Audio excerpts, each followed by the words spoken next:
I'm Ari Aster. And I'm Bill Hader. And this is the A24 Podcast. Yeah, we should recreate the Steven Soderbergh, Lim Dobbs, limey commentary. The commentary? Where we get in a fight. Where Lim Dobbs like, I never liked him. Just airs all of his grievances, right? Where it's just, that is the best commentary. I think it might be the best commentary because you're watching it and enjoying the movie. And then in the middle of it, I think it starts because Peter Fonda has a picture of Terrence Stamp's daughter like in his house. Right. And Soderbergh is like, that covers it. Or Lim Dobbs is like, instead of her entire backstory that I spent years writing, we just put a photo of her. It's like every screenwriter never have that photo. He goes, he would never have that photo in his house. If he was somewhat responsible for her death, why the fuck would he have a picture of her in her house? And then I remember watching it kind of laughing, like, it felt really intimate where you're like at a dinner and you're like, oh, these are two friends kind of ribbing each other. And then you realize like, oh no. Yeah. By the end, they kind of have to clean it up a little bit. Like they have to patch it up before it's over. But it is like every screenwriter's fantasy, right? Is to finally get the director in the room and just air their grievances one by one as the film plays. And Soderbergh is just like, I like it. Yeah, he handles it really well. I mean, he handles it incredibly he's pretty graceful. Well. Yeah. He's like, okay, all right, well, he's probably gotten these conversations with Lim Dobbs before, like, or he's familiar with. Oh no, you feel like it's definitely like a fraught, a fraught relationship. Well, also, it was Kafka too that he wrote. Oh yeah, and Kafka was like just a reviled. Yeah, right. Film. Yeah. I like Kafka. I like Kafka actually. Really, really cool. I think Jeremy Irons is incredibly good in that movie. And it's beautiful. It's a gorgeous movie. I remember when that movie came out and knowing about Sex, Lies, and Videotape and seeing the trailer beforehand. It was like from the director of Sex, Lies, and Videotape, and I was like, wow, that's a cool left turn. It was just like to be your follow-up to Sex Lies, I thought was cool. And then doing King of the Hill, I thought was cool. King of the Hill is so good. Yeah, I just thought those early things were so interesting that he swerved like that. And then Schizopolis. I was obsessed with that film. Schizopolis is amazing. That's also got a great commentary track. Oh, where he's interviewing himself. I forgot about that. Soderbergh is great. Soderbergh is really... He's very funny in that movie. He's so funny in that film. And that film is... There's a book he put out with... Richard Lester? With Richard Lester. Yeah. That's just incredible at that time. Yeah, so good. Yeah, actually, when I moved to LA, the Sex, Lies, and Videotape, his journal, there was like a forward in making that. Of it, the right? making of it. And there was a forward in that, which was basically just about him like moving from Louisiana to LA and like just trying to get work and everything. That was like so inspiring to me. And every time I would get really down, like 25 years ago when I moved to LA, I would break that out and read it and go like, all right, I just have to like work harder, make connections, and just do all that. That was a bit of a tradition. There were a lot of those. There's Spike Lee. Oh, yeah. Did one of those for I'm a diary for pre-production and production for Do the Right Thing, and then Emma Thompson did one for Sense and Sensibility. Sensibility, that's true. I forgot about that. Yeah, that was really good. Yeah, they should bring that back. Why don't you do that? I don't know. It's really, it just seems like such a waste of time. It's like I could be working on the movie. I could be working on the movie instead of reminiscing about what just happened. Yeah, I don't even think I want to relive it. Because I would be writing the diary entry and then realize how I fucked up the day's work, Yeah. And be like, oh, wait a minute. No, I want to read somebody else's, but I don't want to memorialize anything. Yeah. But the Sex, Lies, and Videotape one's really good. And the Richard Lester one is really great. Really great. Remember, he's like Richard Lester as the man who knew more than he was asked. Yeah. I thought was very funny. I tried showing my kids the new Mission Impossible, and they were not having it. I haven't seen the new one yet, but I do think the first one is incredible. Oh, the Brian De Palma one? It's amazing. Yeah, I love that movie. So great. I love that film. They like that Isn't one. that script written? It was like written by like Steve Zalian, like Robert Towne. Yeah. Like Ben Hecht. Yeah, like Mankiewicz. Yeah. it's like every great like William. I'm not. I think William Goldman might have been on it. It was just like I think it was William Goldman. It was like every great writer, like historical writer, wrote on the first Mission Impossible movie. And then De Palma, it's so good. It's really good. It is really good, and it's funny. Yeah, it's and there's like, funny. and there's no action. It's all like intrigue. Yeah, it's all until the end, and then you have the bullet train. Which is so with great. John Voight on a bullet train and masks. But that sequence where he's being lowered into the room is like, it's incredible. Yeah, it's masterfully done. I mean that is one of the best.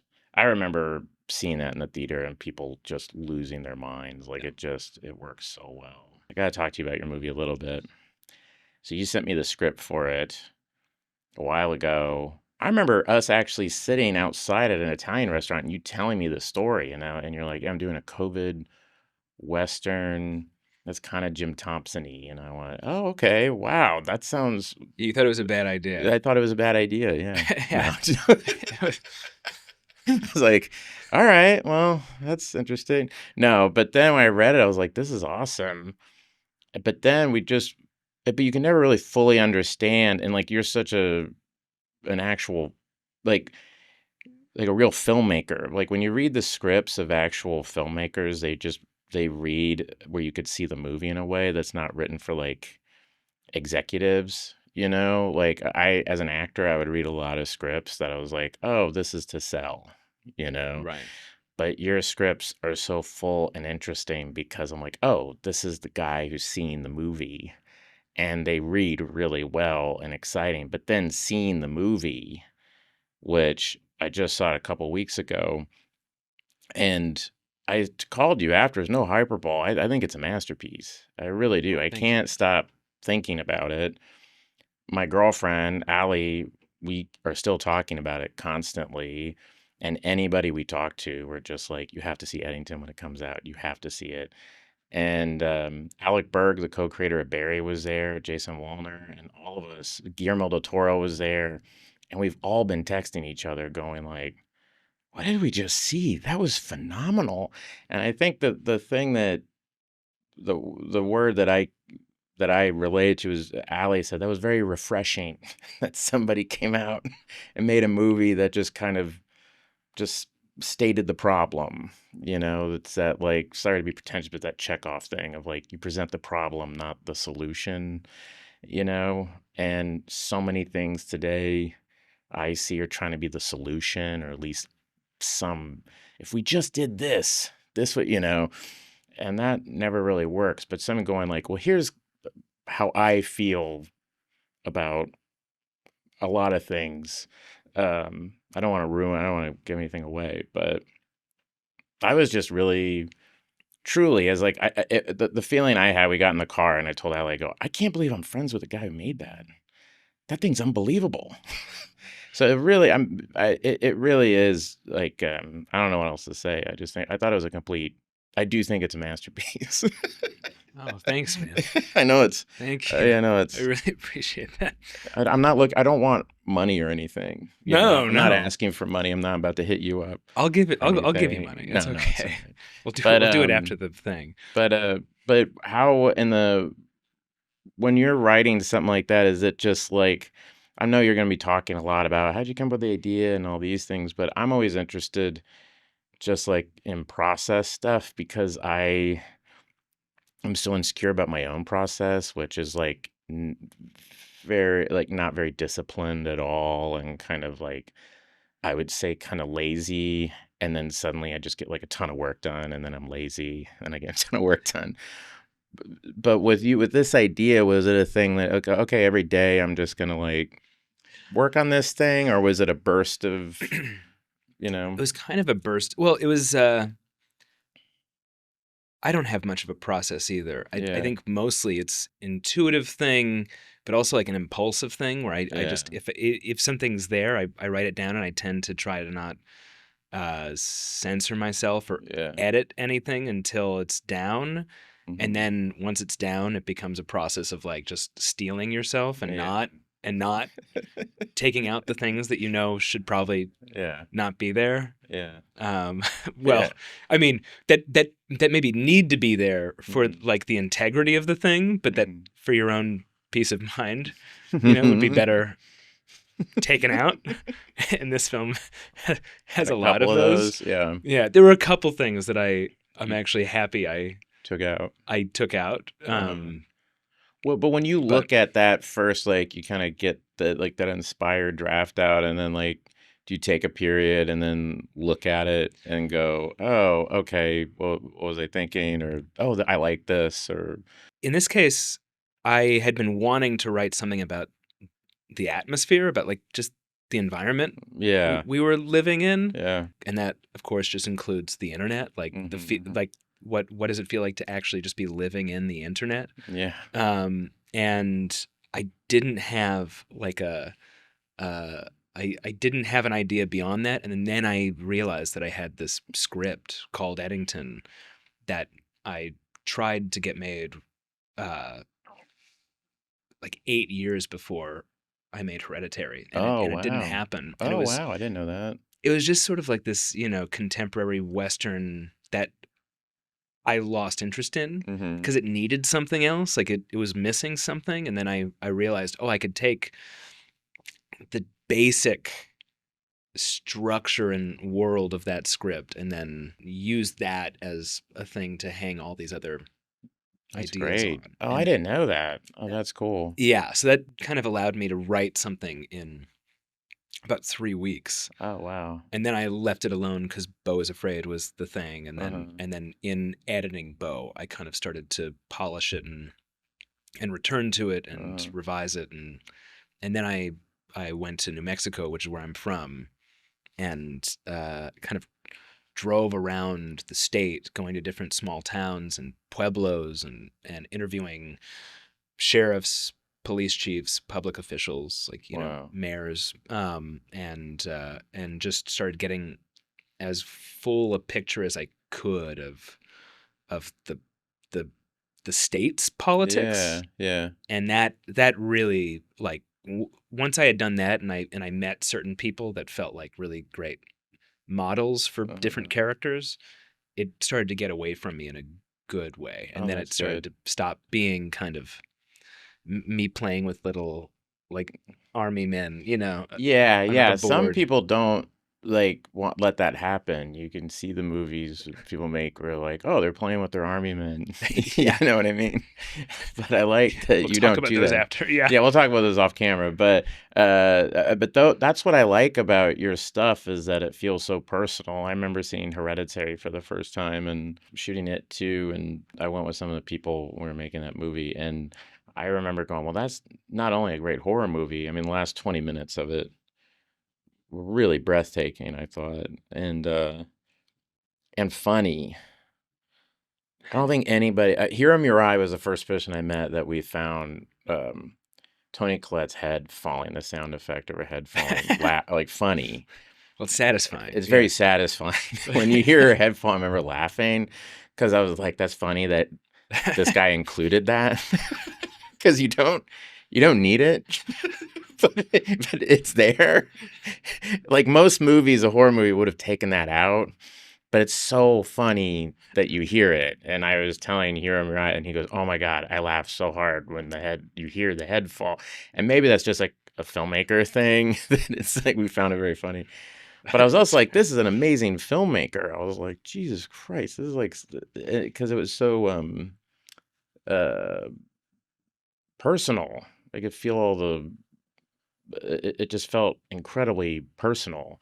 And for me, that's the best.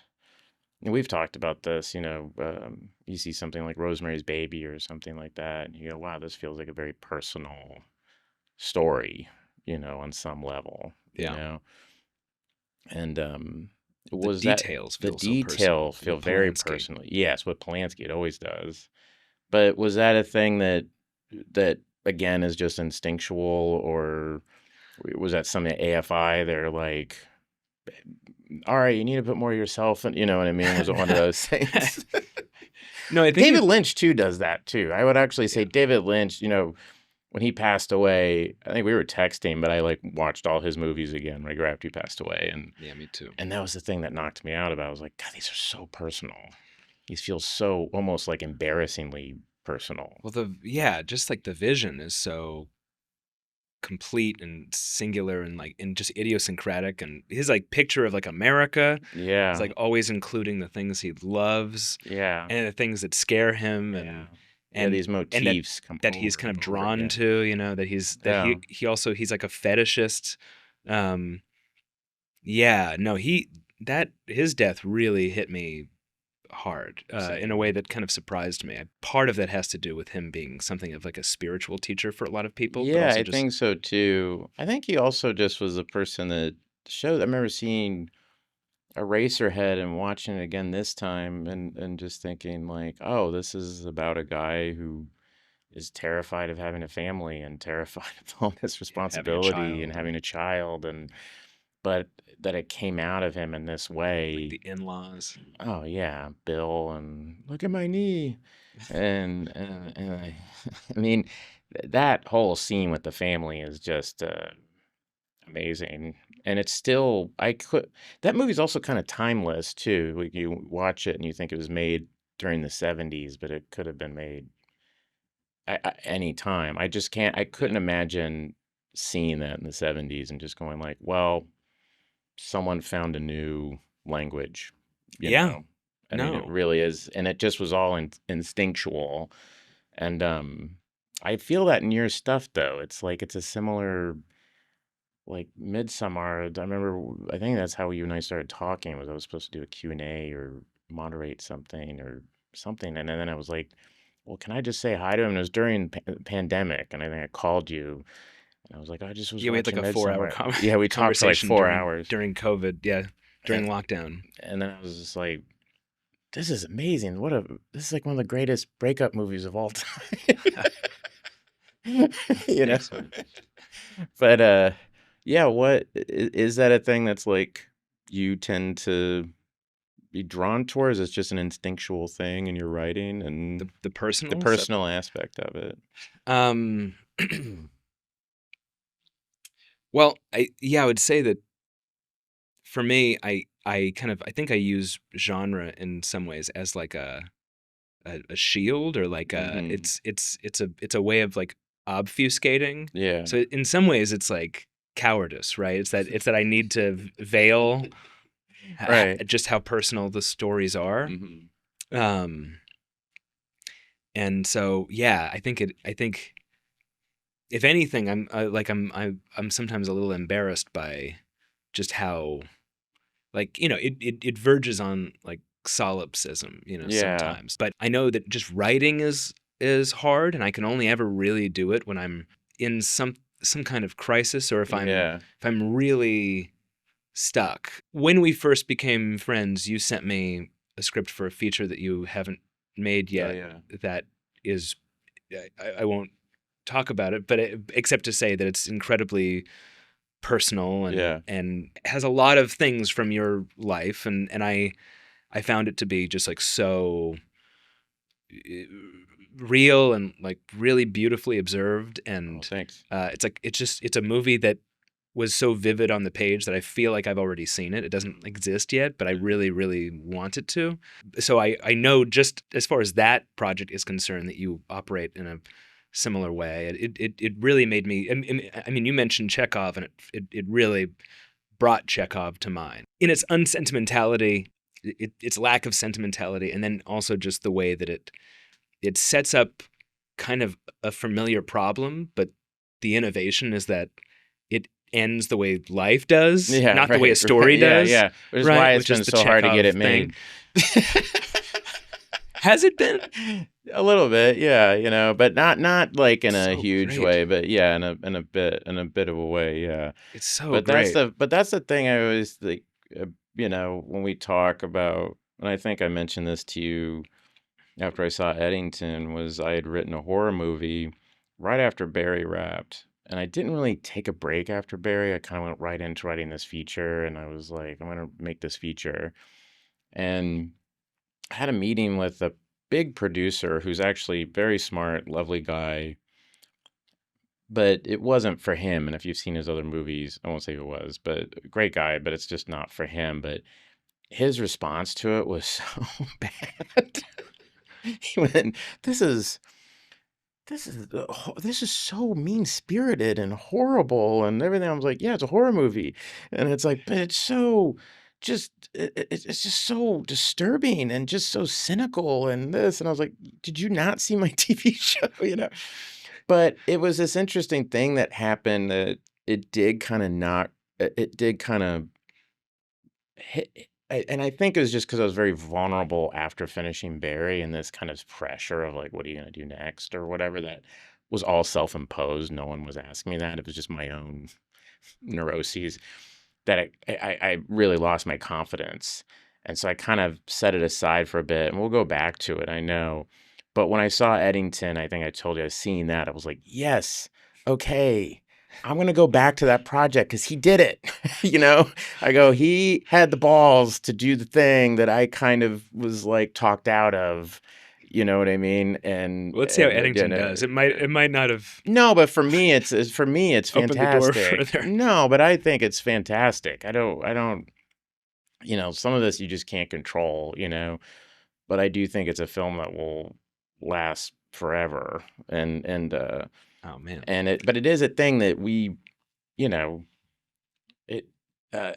haven't had an experience like that in a while where we were all in the parking lot afterwards, kind of looking at each other, going, "What the fuck did we just? That was amazing." And like Jason Wallner, who's like such a lovely guy, was great. Just like, and Alec Berg, and it was just like that was phenomenal. And I know Guillermo talked to you afterwards, and he was texting me just like, that was amazing. It is a masterpiece. The balls. Ari Aster's got big balls, man. Like, he just loved it, And so that's, it's very, so nice. But that gave me this, that's the best thing you could say about a piece of art, is it inspires you to like, go for it, go for the risk. But with you, it almost seems like, it doesn't even occur to you that it might be an issue, but maybe it does. Like, you go, okay, this might be an issue, but I gotta keep moving, like. Yeah, I think I just really, the minute I start thinking strategically, like, I just lose steam. I just like those thoughts like just don't go very far because I can't get the energy to do that kind of thing. But this was there were a lot of nerves in making this, where it's like, what? Like, am I gonna do this? Like, why? I told a filmmaker friend, I told him like, the idea, and he was like, you're just gonna walk into that meat grinder, you're gonna, and I don't know, but thanks, man. I'm so glad that you liked it. Oh yeah, loved it. Yeah, and then I was happy too. People have asked me, what's it like working with him? Because I was in Beau is Afraid, and it's always fun when people tell me they saw Beau is Afraid. I've had this happen now 4 times where people are like, oh, I love Beau is Afraid. I really like that scene where he's on the phone with the UPS guy and everything. And I'm like, uh-huh. That's me, right? And they go, no, it's not. I'm like, yeah, that's me. And that's happened to me 3 times where people don't believe me. And I'm like, no, that's me on the phone. The guy crying about finding his dead mom and everything. That's me. And it's like, shut the fuck up. I'm like, I'm in the movie. You're amazing in that scene. That's probably my favorite scene in the film. Well, it was very funny because my poor and it hinges on I was just going to say the humor of that scene hinges on you just being that guy absolutely in hell. Like, just, it's not like I remember just recording that in my house, and my poor assistant Alyssa Donovan was just in the other room, and she would just peek her head in, like, because I would do a couple of takes, and then the memory I have is I would do it with Joaquin, and then you would come in and go, hey, Bill, that was great. And then you went, I have a question. Are you really crying? I go, I'm not crying. And you go, I think you should really cry. And so I really got worked up alone. Just alone, really crying, and got really sad. And then I did this thing, and I felt, man, I really poured my heart on that one. I'm like wiping tears on my eyes, and then you come on and you're dying laughing. You go, oh, Bill, we're cracking up over here at the monitor. It's really great. So I didn't know what what I didn't have a monitor in front of me or anything, so I'm just going off of what was on this other end of the phone. So it wasn't until I saw the movie that I saw the shot and the slow pushing on him and everything, and I was like, oh, that's what they were looking at. And then I thought it was incredibly funny when I saw it, but over the phone, I just was like, I was just trying to play the reality of the moment. You're so great in it. We did like 35 takes of that or something. It was a lot. Takes, but it was because it was one shot. Yeah, but it was very funny. Yeah, and Joaquin was just in it the whole time. People were like, was there any sort of like small talk? And I was like, no, he's just fully in it. You know. Do you know Blue Jam? By Chris Morris. Oh, yeah. He ended up doing it as, it's a radio show by Chris Morris that he ended up doing as a TV show called Jam. Yeah. And those sketches are so funny to me because there are no jokes. It's just the most hellish nightmare situations, like a woman whose baby just died and she calls over like a plumber to like fix the baby because he fixed her boiler last week. Yeah. And she's just manic and it's a woman whose baby just died, like clearly who's in like denial, and it's so funny because it's so morbid and it's just so real. Like if the minute it would have become kind of arch or camp, like it would stop being funny. He never does that, Chris Morris. Yeah, he's my favorite. I love that him one so much. When I was at SNL, the pedophile episode of Brass Eyes. Pedageddon. Pedageddon. We would all sit in an office and watch it and kind of just marvel at that they were finding genuinely great jokes about this. And then when I weren't the pedophile dressed as a school. The school with the little legs. The hardest I've laughed, I think, at anything. One of the hardest times I ever laughed was the prison vessel. No, the wait, is that the thing where it's like they shot the world's worst pedophile into outer space in the one-man prison vessel, but a little boy accidentally somehow an 8-year-old boy got on board and he goes, said NASA, this was the one thing we didn't want to have happen. And I fell out of my seat laughing. I remember going to South Park and they would quote Chris Morris constantly, and I think he's just somebody that... Of course those guys love him. No, they love him. And I think Matt's friends with him, but yeah, he was... That stuff was something that you just...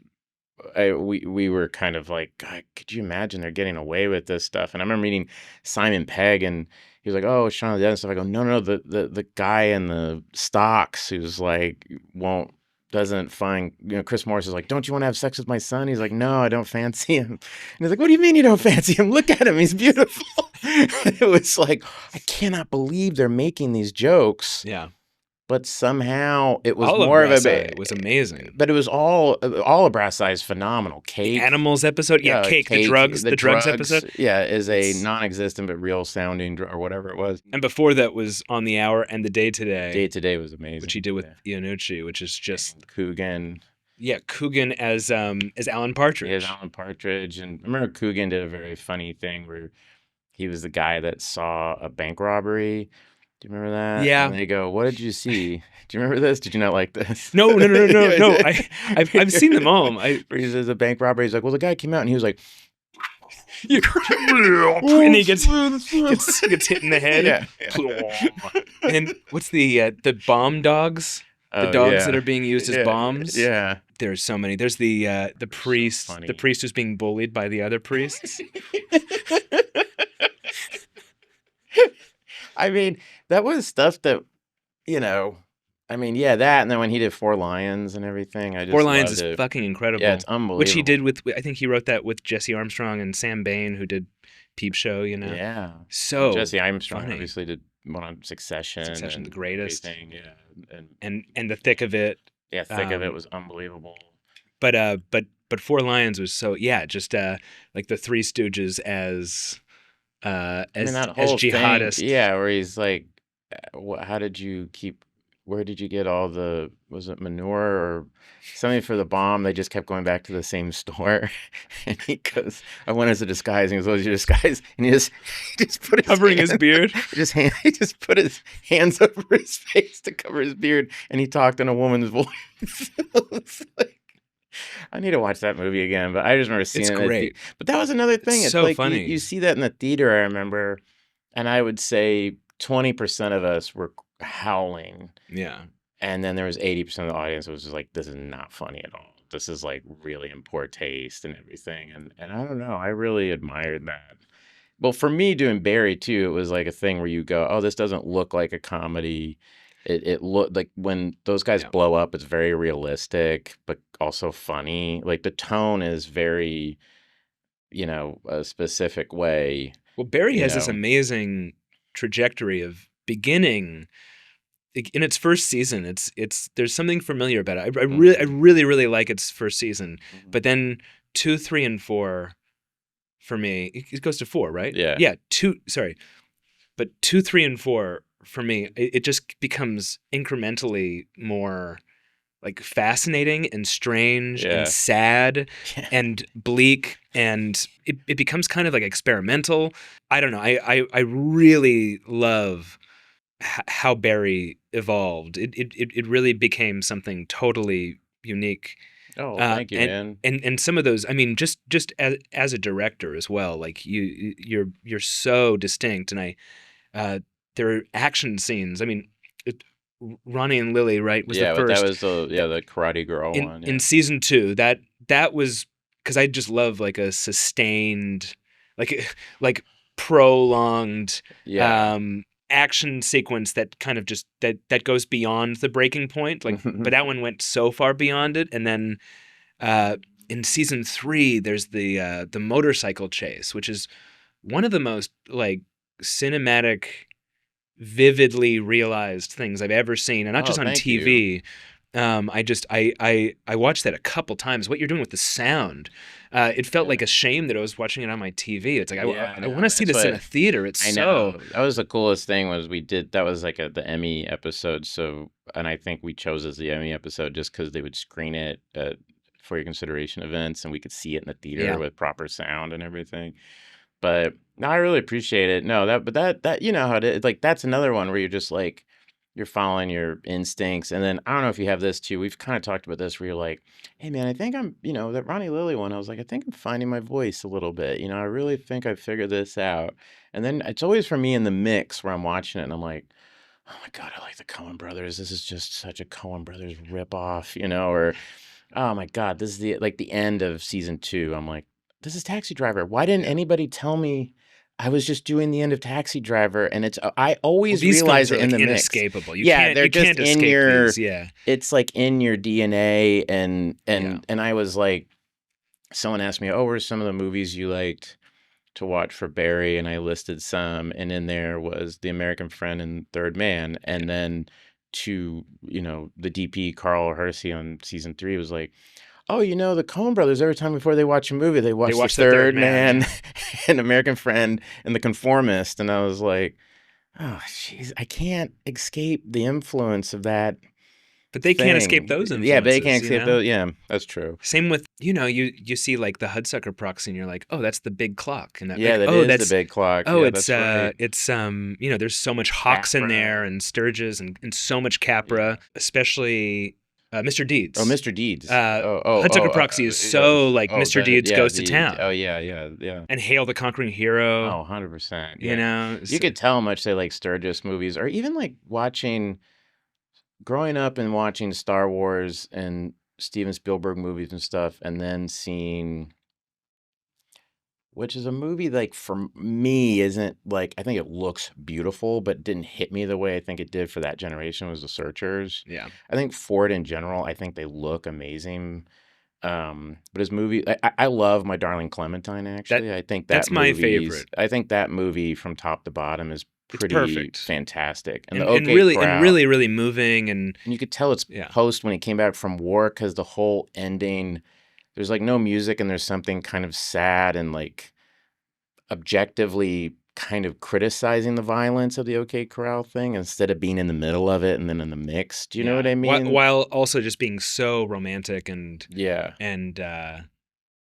just yeah, like idyllic. yeah, Same. That's My Darling Clementine and The Man Who Shot Liberty Valance and Young Mr. Lincoln are my favorites. yeah. Those are great. But I'm with you on The Searchers, which I think is so gorgeous, but It's tonally, it's like really odd for me in a way that Yeah. doesn't work. Where like you Yeah. go to every time you go back home, like to the family, Yeah. it's so like arch Mhm. and like slapstick Yeah. and just not in line with Well, it's weird in the Mean rest of the Streets when movie. they're watching the Searchers and Mean Streets. That's Searchers, and I always think that's like a silly Western from the 50s or something where he's biting his like, oh, and it's like literally like goofy noises. But what I was gonna say is that you watch Star Wars and you see like when Luke comes home and sees like the plant, his home has been set on fire and his aunt and uncle have been murdered. It's like almost shot for shot feels like when they come and find that the homestead's been set on fire and the Searchers, and I'm like, I bet it's just part of that language that you grew up with, or like you watch Spielberg movies, and then if you watch like a David Lean movie or Michael Curtiz especially, like those two guys, you go, wow, these filmmakers had a huge influence on him in a great way. Well, Curtiz does that push in, that like really smooth push into a close up. It's very, Curtiz is very, I see a lot of Curtiz in the Coens too. Just what he does with the camera, just very, very. He has really a Breaking Point is one of his that I've watched a couple I love of the times. Breaking Point, which is To Have and Have Not, right? Yeah, it is. And I've watched that a couple of times, kind of in a way where initially it was just to watch it, and now I'm just kind of marveling at just the choices in it and how beautiful it is and how kind of weird and moving those performances are with him and Patricia Neal and it's John Garfield, right? John Garfield. Yeah, he's so good. Unbelievable. It's so atmospheric and beautiful. No. But that thing where it's like, that's what a movie looks like. Like those are movies. And Mildred you feel Pierce. Like, Mildred Pierce. But you feel like in the things that, you and I have talked about, Spielberg's like, the way he does action sequences, the geography in those things are like, he's a master. I mean, it's like just as like an architect, his shots, right? Yeah. Well, he's like the king of shot sequencing. Totally. There's nobody better.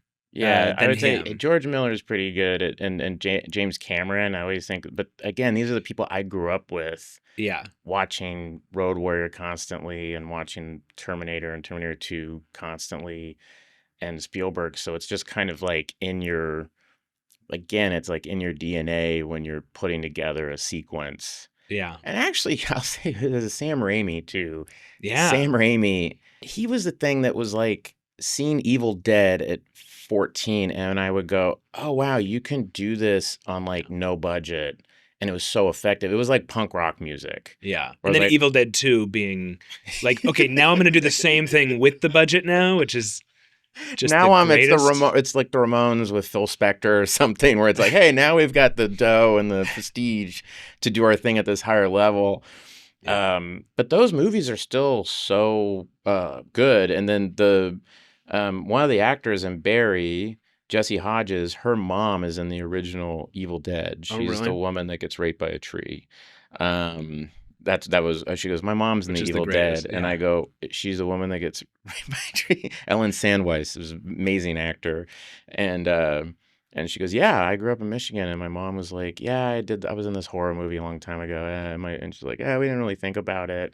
And I was like, I had a poster of that in my room, and I don't think I would be...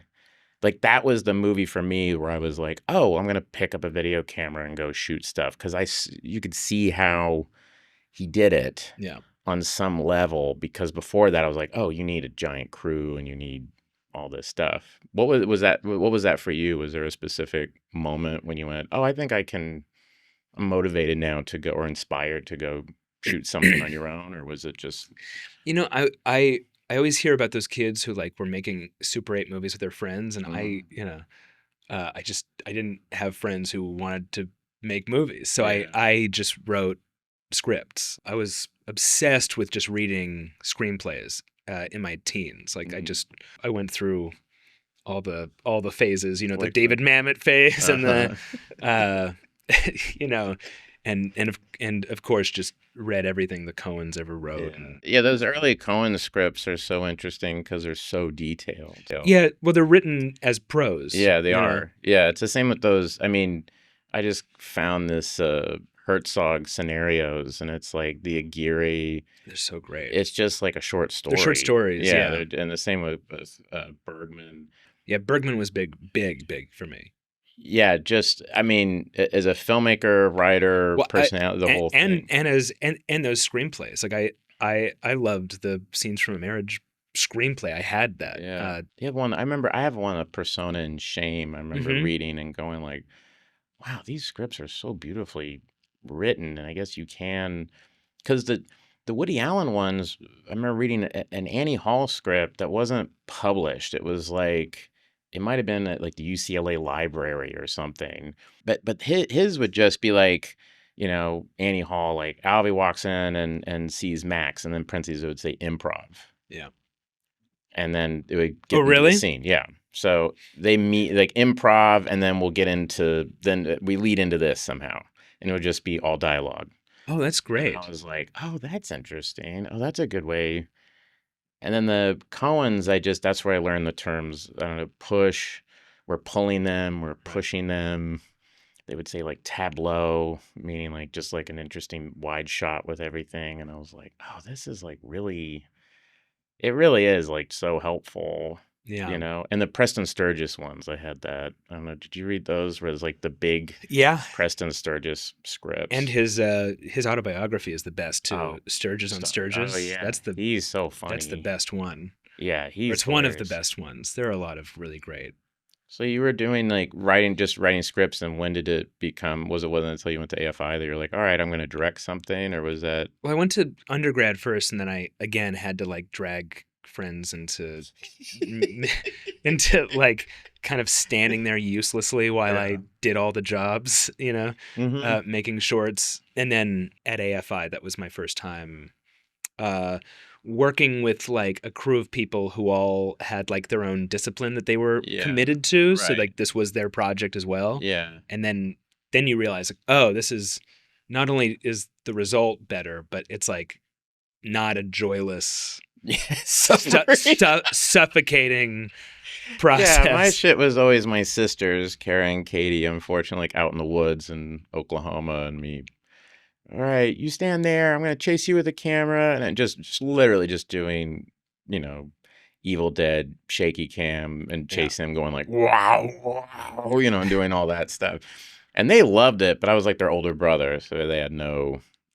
They couldn't say anything. One guy that I was really ripping off was Guy Madden, who's somebody that I've had the chance to work with. Yeah, rumors now as a producer. Yeah, and he's the loveliest guy ever. But he was a really big hero of mine, especially when I was first started making shorts. Especially because those films are made on a shoestring, but they're so like they're these phantasmagorias. Yeah, those movies are phenomenal. If people haven't seen Guy Madden's films or what he's doing now with the Johnson brothers, Evan and Galen. But they did that movie you guys worked on, Rumors. Yeah, but they've been working together for a long time. And I just think they're so funny and just genuinely brilliant people. Yeah. You're also the person that turned me on to Peter Greenway was someone that I never could like get into. Yeah. And I remember he's not somebody you get into. He gets into you. Yeah, he gets into you. Yeah. It's like, but it was never a thing that I could like. And then I remember you telling me how great you go. No, man, you should. But you were. It wasn't like a hard push. Yeah. But you went. I would give him another shot. And I went back and I actually really enjoyed Cook, Thief, Wife, Lover, and another one I watched, and now I can't remember what it was. Zed and Two Knots, which is pretty brilliant. He made a film really early on called The Falls, which is like really fascinating. Yeah. About I think it's something like, I'm gonna get this wrong, but it's like 88 people who all died and in mysterious ways who have fall in their last name. Oh wow. It's like a 3-hour Wow. experiment. I'm the Baby of Macon is just Oh yeah. pure. Yeah. It's like a diseased movie. Just like truly misanthropic. I feel like the word misanthropic is applied to it's applied to like Lars von Trier, which I don't agree with. I think there's too much life in those films to be actually misanthropic. But Peter Greenaway, he's like sucked all the human personality out of the films. Like they're just and I love them, but they're really, really, and I just happened to see them when I was like 12, 13, and it was just a mistake. Like it just really fucking bothered me, and I couldn't get them out of my system for years. Yeah. It's amazing when you see a certain thing at the right time. Like Clockwork Orange and Taxi Driver always have a huge impact on me. Yeah, you just go, well, I saw those at a sleepover. I'm never the same again, and became just kind of obsessed with movies after that. And Aguirre, Wrath of God's another one. I think that's why I got that Scenarios book. I've always been just constantly drawn the back monkeys to that crawling all over the unbelievable. But the POV, that movie is a master of point of view of where they just stay on the raft. Yeah. And those shots of the natives just looking at them, and any other movie, they would have gone behind the natives and you would have been tracking along them and you're with them. But he doesn't do that. He just stays on the raft. And I still think one of the most haunting images is when they leave that horse. Yeah, no, it's amazing. And he holds on that as like they just drift away from that horse, and you kind of go, well, that thing's about to get eaten in like 5 minutes or something. I mean, so many of his like experiments they yield like such amazing results, like Heart of Glass, where everybody's hypnotized. Yeah. Have you seen the footage of him hypnotizing the people? Yeah, it's amazing. It's so fucking incredible. It's so much work. Yeah. My favorite films of his are his documentaries, like Fata Morgana, that's Lessons in Darkness. Yeah. My favorite is Land of Silence and Darkness. Is that what it's called? Yeah. That's with really the mute, movie. deaf, blind people. Yeah, that's like it's beautiful. It's amazing. It's a tough movie, but it's really beautiful. Yeah, he just likes such extreme subjects. Yeah. Yeah, I think I had a time in high school where it was like all those things hit it. It was like late elementary school. It was like finding Scorsese and Kubrick and stuff like that, and then always loving Spielberg from a young age. But then getting to high school, it was Herzog, Wim Wenders, and then that's when Errol Morris. I saw Thin Blue Line oh my God, in a government class. We were learning about the judicial system, and I thank God this guy Brady Pringle was like, I'm gonna play this movie that about a and then murder. You parody it. On Documentary Now. You even nailed the Philip Glass score, like where you make it even more insistent and repetitive. That Rhys Thomas and Alex Buono deserve a lot of credit for how good those things came out. They're the directors, but and then I got a chance to, and meet Errol Morris and just for the American Cinematheque, and he's amazing. Talk to him and that and the thing is, like, you meet these people and you're so like kind of in awe of them, and it's like the same. Like, he was telling me, he's like, I saw Douglas Sirk once at Telluride, and I was so excited. He's my favorite filmmaker, and he watched my first film, Gates of Heaven, which is like, I think, a masterpiece. Douglas Sirk went to see it and hated Gates of Heaven. He said that was like a slideshow, and it just destroyed Errol Morris. He told me. And it weirdly made me feel like, oh, okay, yeah, of course. I love it. There's a formalism to those films that are very like and like a very subtle like surrealism. Totally. That and Vernon, Florida, unbelievable, are like just these amazing like works of like portraiture. Yeah, I thought about we have a mutual friend, Dan Clowes, and Dan was one of our heroes. He's one of those guys that I go, I can't believe I'm texting with this guy. I know. It's like Dan's like my closest friend. He's Yeah. he's just the greatest guy in the world on top of being an absolute genius. beyond genius. who Yeah. beyond Crumb is clearly the most important practitioner of his Yeah, he's amazing, and art. and proves that you can be like a really nice, normal person and still produce Such a stuff decent- that's like so, and and he's still doing it. I mean, his last book was phenomenal. Monica, which is a masterpiece. Unbelievable, And unbelievable.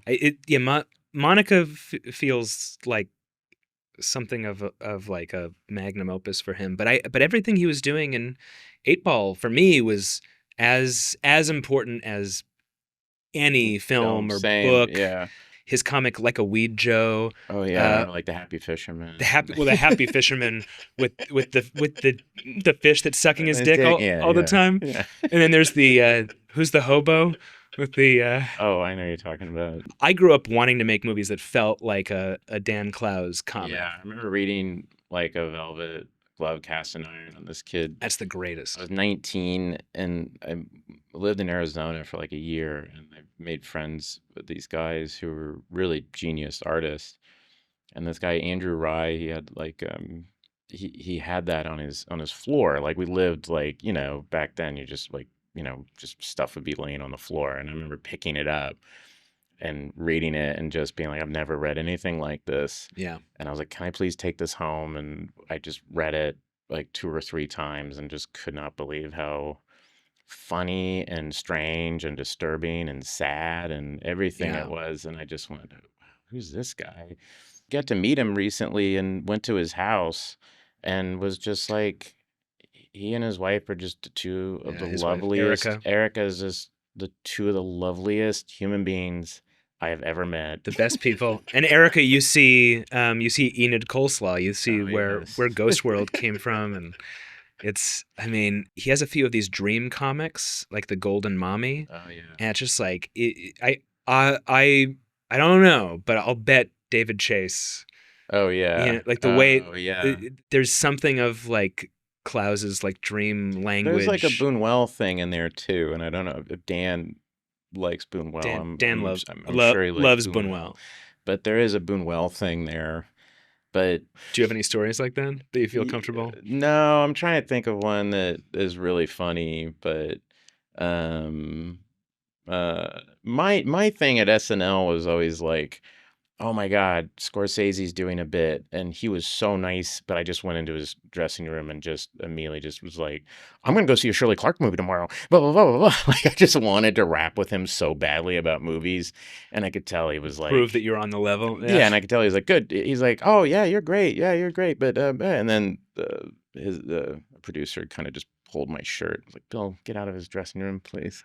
So that's a thing. And I've seen him since then, and it was great. But that's one of those things, like, for 2 weeks, I'm like, what the fuck was wrong with me? Why did I do that? I've only met him so many times, and I every time I'm paralyzed by the need to make him love me. Yeah, in the same way. And then I worked with Spielberg and, like, similar kind of thing. And then there's certain people you become friends with, like the South Park guys meant a lot to me. And then I got to become friends with them. And then Alfonso Cuarón, seeing his films, like seeing You Two Mama and Children of Men, I just were like, wow, this guy is amazing. And now we're friends. And yeah, every once in a while, he's a really nice guy. He's such a nice, he's like Don Rickles. Yeah, he's funny. He's unbelievably funny, like insanely funny. Like you would never watch Roma and think that guy is so good at burning people. Like maybe a Little Princess though. You could Little Princess. You could see in Little Princess, but just like very sweet, just very and like he would watch. The reason I became friends with him is he saw Barry. And just went, man, you're a great director, and was so nice. And but actually, now I think about George Miller. I met him. He was so freaking nice. I've never met him. Yeah, he's amazing. He's such a nice dude. But there's others where you just see him from afar and you're like, I'm not gonna go. Did you see Furiosa? I'm sure you did. Oh yeah, I love Furiosa so much. I saw that just after we wrapped Eddington, Darius and I went to go see Furiosa. It's great. And we were both we were so giddy coming out of the theater. I saw it with Ali and we just loved it. We just went, man, what a vision. Yeah, his vision is, and again, it doesn't feel like it's all kind of self-taught. Doesn't feel like it comes from making that anywhere. film at 80, you know? Yeah, it's he's just... 80, and when you talk to him about movies, you know, he's just like, he really likes MASH. He's a Battle of Algiers and the movie MASH. Yeah, MASH is so great. That's the funniest. But you never see MASH and Battle of Algiers and go, oh, that guy will make Road Warrior. Do you know what I mean? Although maybe those are those are actually... Actually, as I said it out loud. That's exactly right. That's true. As I said it out loud, maybe you're right. Yeah, that's true. I just remember I was like, oh, okay. And Clockwork Orange, too. He likes that one. Is there anything else that I want to say to you? Talked about how much I loved Barry. I said everything I wanted to say. Well, you're so generous. Thank you, man. No, it's all true. Yeah, this is going to say, Bill Hader sucks Ari Aster's dick on... Does that mean you guys will find my next movie? That's all we needed. That's why I did this. Okay.